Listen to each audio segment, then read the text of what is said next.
En l'an 148 de l'hégire lunaire, soit 765 du calendrier chrétien, le vénéré Imam Ja'far Sadiq alla à la rencontre de Dieu, plongeant le monde de l'islam dans une grande affliction. Cette personnalité avait œuvré pour la préservation et l'élaboration de la culture et des sciences islamiques. Le vénéré Imam Ja'far Sadiq, béni soit-il, est le fils de l'imam Mohammed Baqir. Il est né en l'an 83 de l'hégire lunaire à Médine. Il passa ses premières années de sa vie avec son auguste aïeul, le vénéré Imam Sajjad, que la paix divine soit sur lui, et 19 ans avec son père, le vénéré Imam Mohammed Baqir. Avec son père, l'imam Sadiq s'attela à approfondir et à propager les sciences et les connaissances islamiques. L'époque de ces deux imams a été marquée par l'épanouissement de la science et de la vertu, ainsi que par l'exégèse du noble Coran et la propagation de diverses sciences. Cette époque a fourni une excellente occasion à l'imam Sadiq afin de mettre au courant le peuple des réalités et des enseignements de l'islam et de fonder la première grande université islamique. L'époque où vivait l'imam Sadiq coïncidait avec la faiblesse des souverains omeyyades et l'ambition au pouvoir des abbassides. L'imam, profitant de cette occasion, a su propager pendant sa vie assez longue les sciences islamiques. Il donna un grand élan à la science, encourageant les gens à s'y initier. De son temps, de nombreux ouvrages ont été traduits en arabe, et les nouvelles doctrines intellectuelles reposant sur les pensées athées étaient en vogue parmi les musulmans. Pour cette même raison, les doutes planaient sur les questions idéologiques. Mais l'imam Ja'far Sadiq, par d'inlassables efforts, procéda à la définition des points de la religion pour éliminer les doutes. Les connaissances de l'imam ne se limitaient pas aux sciences islamiques. Il s'initiait à d'autres sciences comme la médecine, la chimie, l'algèbre. Les personnes éprises de sciences se rendaient individuellement ou par groupe, matin et soir chez l'imam, pour lui poser des questions. Et le vénéré imam répondait à leurs questions en fonction du niveau de la compréhension de chaque interlocuteur.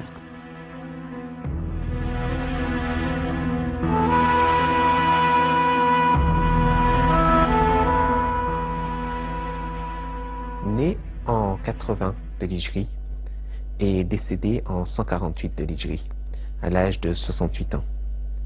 L'imam Ja'far al-Sadiq a été peut-être le fondateur de ce qu'on appelle l'islam d'aujourd'hui.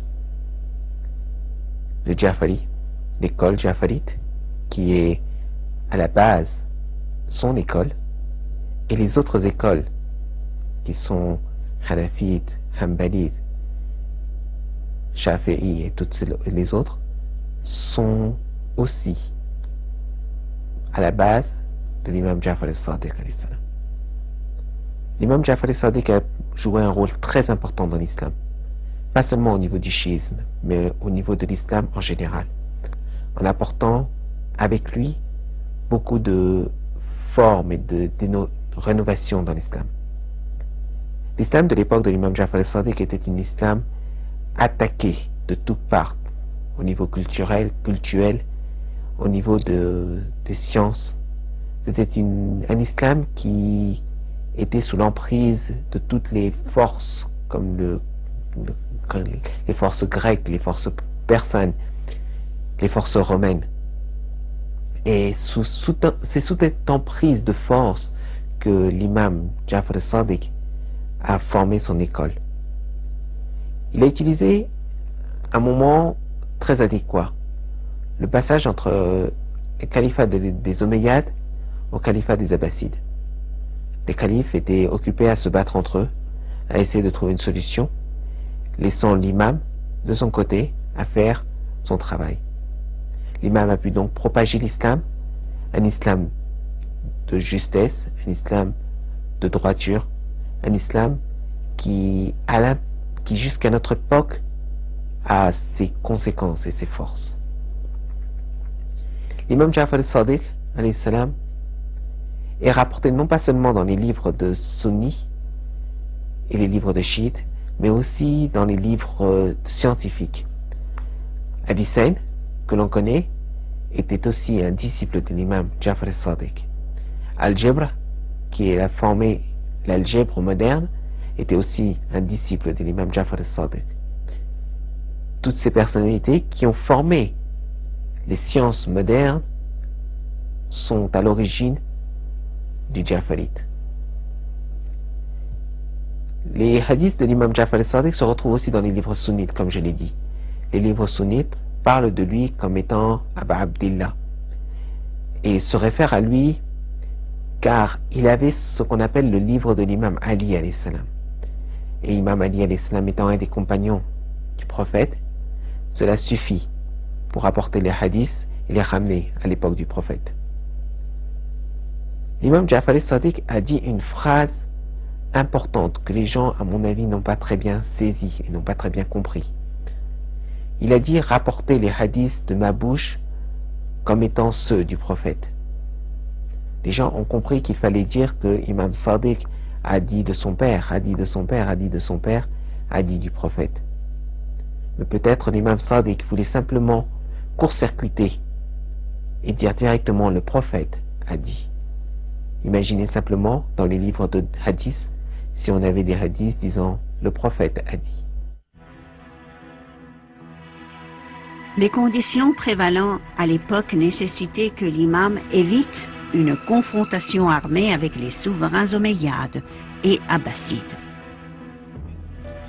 Car à l'époque, la définition des principes idéologiques de l'islam et le renforcement des bases idéologiques et culturelles des musulmans constituaient une priorité absolue pour le vénéré imam Sadr.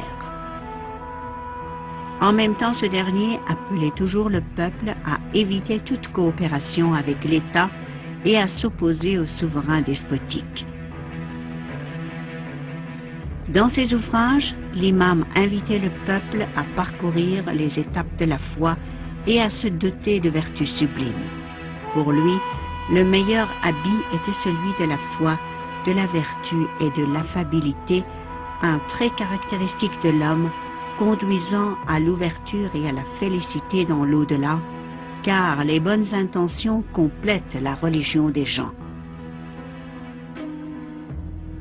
Le vénéré imam ayant des vertus morales était très modeste envers les autres.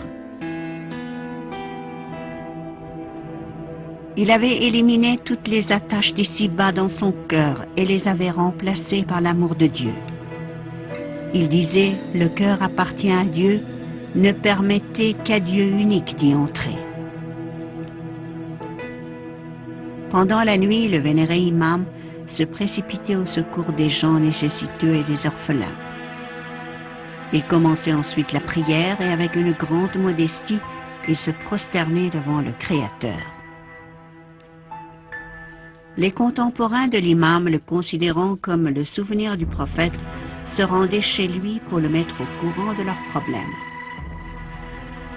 En suivant la tradition de son auguste aïeul, le prophète de l'islam, le vénéré imam, traitait avec affabilité le peuple. Il entendait les problèmes des gens et les aidait à dégager une solution.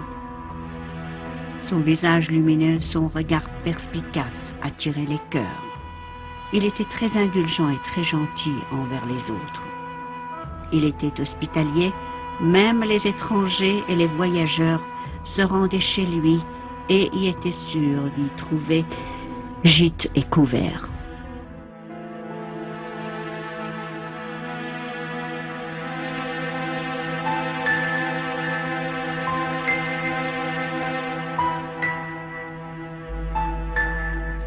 Parmi les califes qui furent autour ou qui furent dans la vie de l'imam Ja'far al-Sadiq, on peut compter Hisham ibn Abdul Malik, celui qui tua l'imam Mohammed Baqir, le père de l'imam Ja'far al-Sadiq, et aussi Mansour al-Dawaniki, qui fut celui qui tua l'imam Ja'far al-Sadiq. La relation entre Mansour et l'imam Ja'far al-Sadiq était une relation assez tendue. L'imam ne considérait pas Mansour car il croyait il savait qu'il était encore un de ces califes qui prennent le pouvoir pour l'aspect matériel des choses et non pas l'aspect guidance et l'aspect rôle de responsabilité en tant que calife. Mansour ne pouvait pas non plus passer outre cette ignorance ou cette indignation de la part de l'imam, cherchant tous les moyens afin de garder le contact avec l'imam. L'imam avait un rôle social important dans la société que Mansour ne pouvait pas ignorer. Mansour donc invita l'imam à se rendre au palais. L'imam s'y rendit. Et Mansour lui demanda « Pourquoi est-ce que tu ne me consultes pas comme le font la plupart des gens ?» L'imam lui dit une phrase qui est très importante et qui peut être une phrase marquant cette relation et un exemple pour nous aussi. Cette phrase lui dit « Tu n'as rien dans ce monde, pourquoi on peut avoir peur de toi? De quoi on peut avoir peur de toi? Et tu n'as rien que l'on peut désirer de toi pour l'autre monde. En outre, tu n'es ni dans une grâce dans laquelle on pourrait venir te remercier, et ni dans une bassesse ou dans un problème où l'on pourrait venir te donner nos condoléances. » Cette phrase de l'imam Ja'far al-Sadiq est une phrase très très précise. En fait, il voulait lui dire que tu as beau être le calife, tu as beau avoir le pouvoir de me tuer, mais tu n'as rien dans ce monde que moi j'ai peur de toi. Tu n'as rien dans ce monde avec laquelle moi j'aurais eu peur de toi et pour laquelle je devrais venir m'incliner devant toi. De plus, vu tes actions, il n'y a rien à toi que je pourrais demander qui pourrait m'aider à aller dans l'au-delà.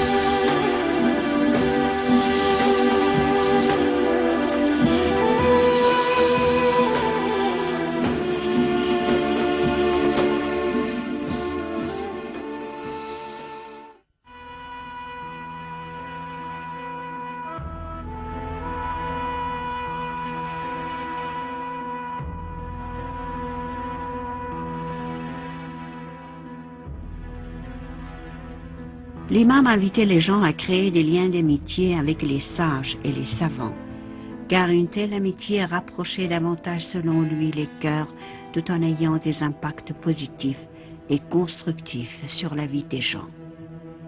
Le vénéré imam dit « Augmentez le nombre de vos amis, car ils vous aideront ici-bas et intercéderont pour vous dans l'au-delà. » Très populaire, le vénéré imam s'est toujours abstenu de coopérer avec les califes abbassides. Il ne s'est pas laissé duper par leur politique démagogique.